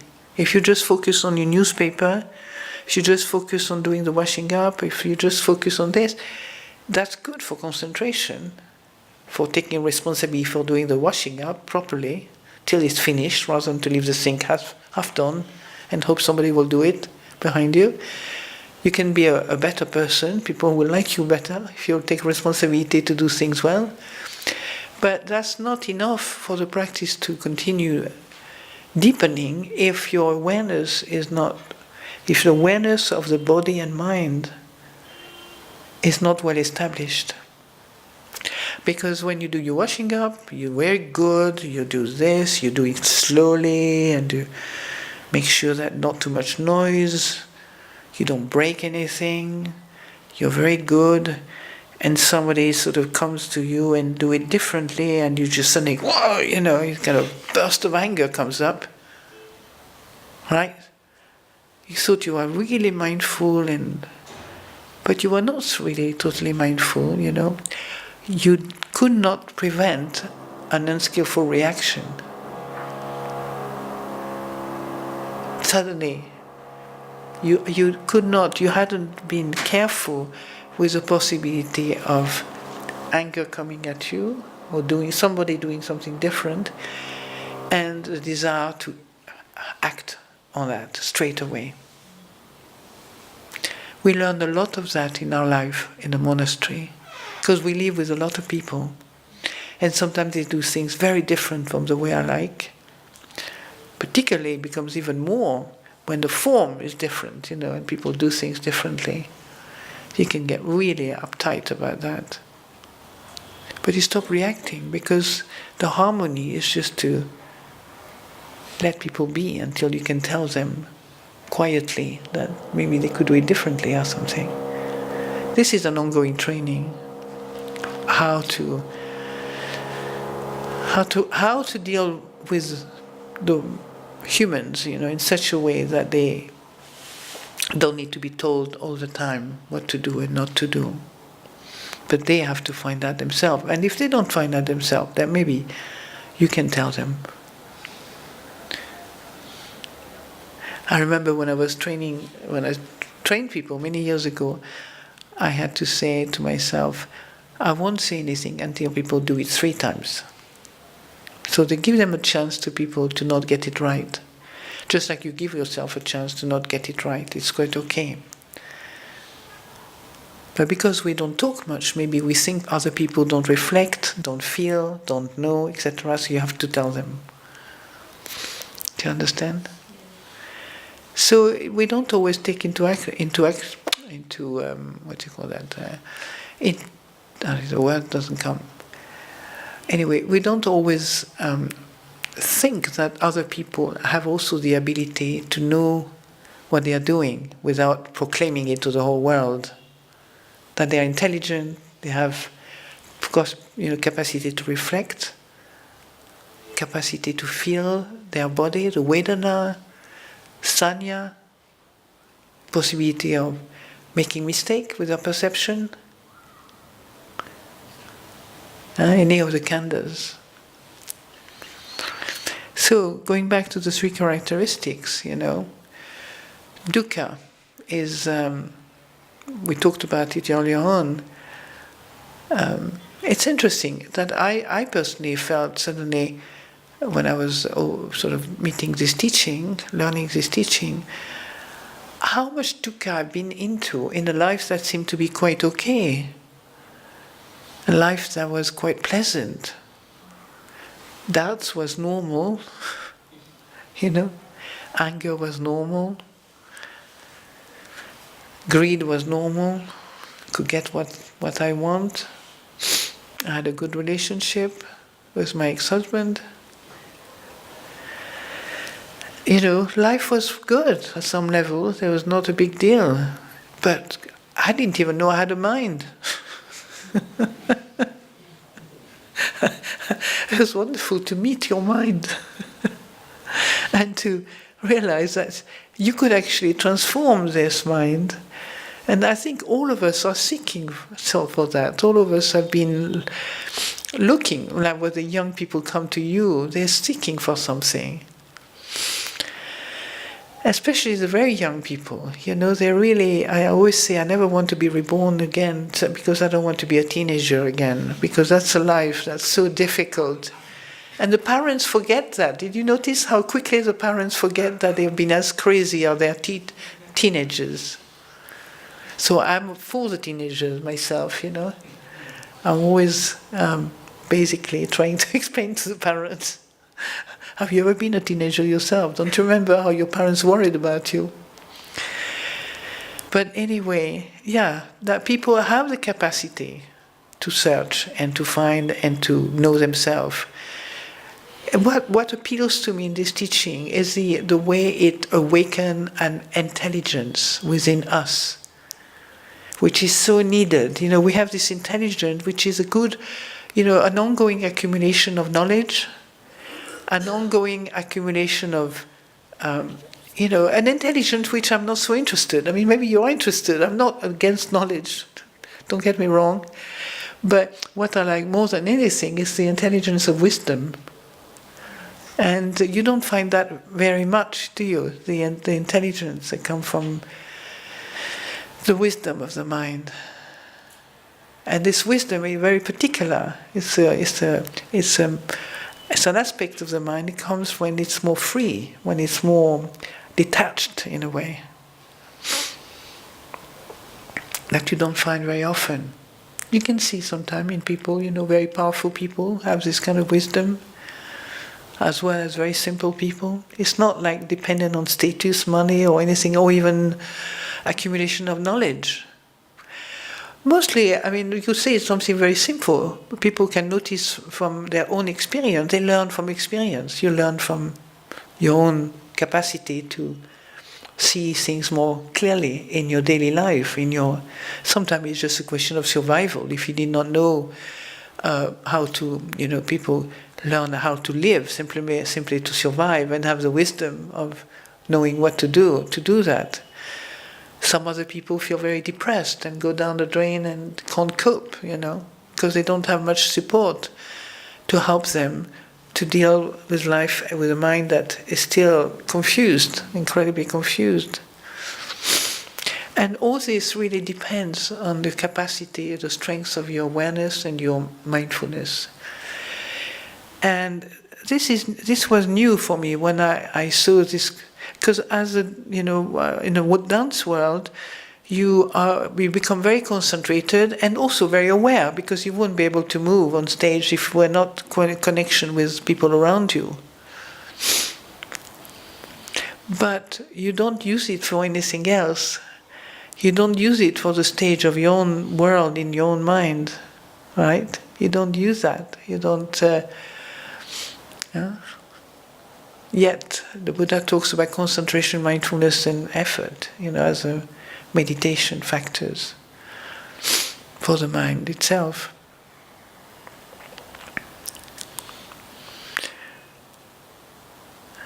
And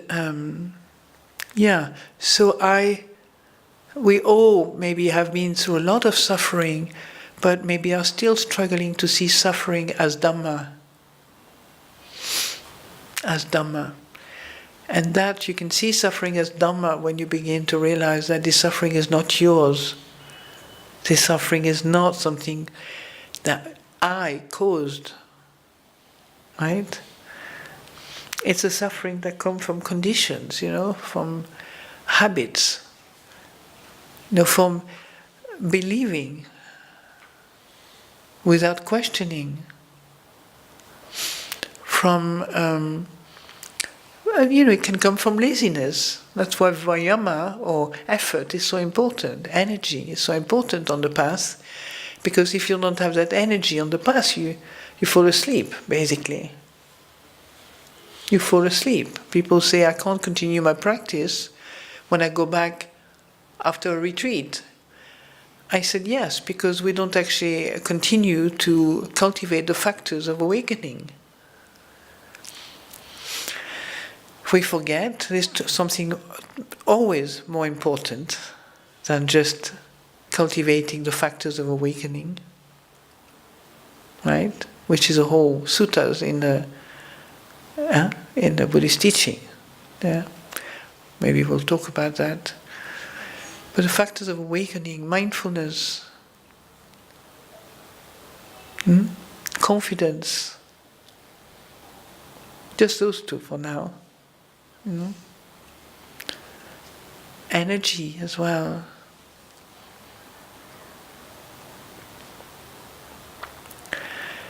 So you can see why the Buddha said is well known for setting up a monastic tradition. It's not to say that the lay world is incapable. When you live in the world, you're incapable to transform the mind and liberate it. It's simply that it's the condition of monastics are particularly helpful to support this intention to free the mind. In fact, he used the word, the lay world is dusty. That doesn't go down very well with Westerners, you know. Westerners, it's the monastic life is some people do it in Asia usually. They go to Asia to practice to become a monk or nun, but you know it doesn't have so much attraction. So when they hear the lay life is dusty, when they take the ordination, the 8 precept, like Nicole, Anagarika Nicole, they have this little text they recite. The home life is dusty. So choose to go to a homeless life. And I can see some of you are inspired by this, but it's what is dusty is really the mind, remember. It's not the furniture. It's a mind that is dusty in lay life, or can have more potential to be dusty in the sense that you have many more, you know, objects that belongs to you, many more properties and belongings and so on. Yeah, so it's very easy to attach to these things. And in monastic life, you have just one room, and you have very little furniture in it, and very little. I don't think any of us have any luxury things in it, right? So these are just helpful for monastics to help us to stay on the path. It's very easy to leave the path. I mean, not leave the path inside oneself, but to leave the monastic life. We can leave the monastic life any time, in fact. And because of the challenges we encounter as monastics, it's tempting for many people to leave. For many people, in fact, I've seen so many people coming and leaving, coming and going over the years. And it's not that maybe they're not interested in leaving the Buddhist teaching or interested in not continuing their practice. But many of them, the life is not enough for them. They want to have more connection, more things to do, and so on. Which nothing wrong with that, as far as I'm concerned. Those who stay are not necessarily better, but this is a life that provides a constant reminder of why you started on this path, and you get very bored with it, as well as. You get through the phases like that, when anicca is definitely striking quite often, you feel you have understood something and then you didn't. You feel you were forgiving yourself and then you're not forgiving, Maybe you felt, somebody was good, and then you get terribly disappointed when they do something wrong. Oh, God, And then you practice with it, and then that doesn't work all the time, because you start feeling bad about yourself because you were disappointed. If you don't practice the Dhamma, dukkha just piles up very quickly. Okay, it's either me who was bad or the other. So the others, terrible, I said something bad about herself in me. Yes, but, I deserve that, and then because of her. Yes, but the Buddha's teaching says, you have to be patient and kind, Yeah, but she shouldn't have done that anyway. You're stupid. And you feel all this, you have to just keep that. I mean, you don't have to, but if you practice, that's the best way, to keep things flowing. If you want borders in your mind, it's very easy to build them, to have them, right? So the flowing aspect of the mind is when you're prepared to really not repress anything, but the art of restraint. Samvara, it's called in Pali. The art of restraint. For a long time, we don't understand what that. We think it's suppression. But suppression is different. Restraint transforms you, suppression makes you sick. A restraint is this quality of the mind that can hold things which are difficult to hold and be patient enough to let them go. Do you understand? So you stop blaming people. Because the mind is so clever, it will always find a good reason for you to do something stupid. Without any qualms. Any qualms. As long as somebody is wrong, you're okay. Yeah, this mind is, I call it the sweet liar, you know. I've got talks on the mind called the sweet liar. It always makes you feel you're right when you're not, or the other is wrong when they're not, you know. It's such a liar.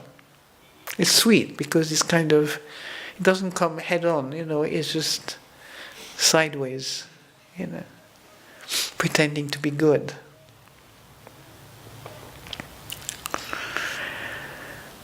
So, do you have any questions about what I said just now?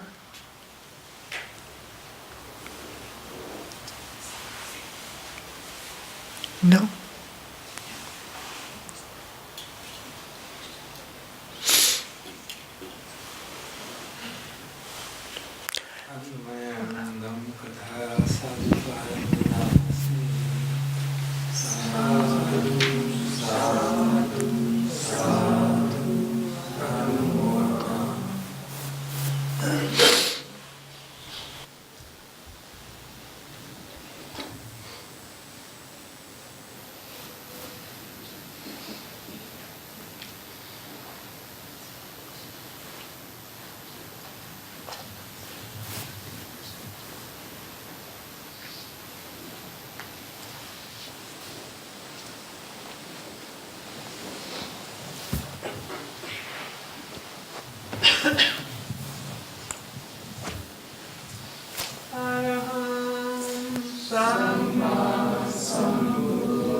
Bhagavato Sa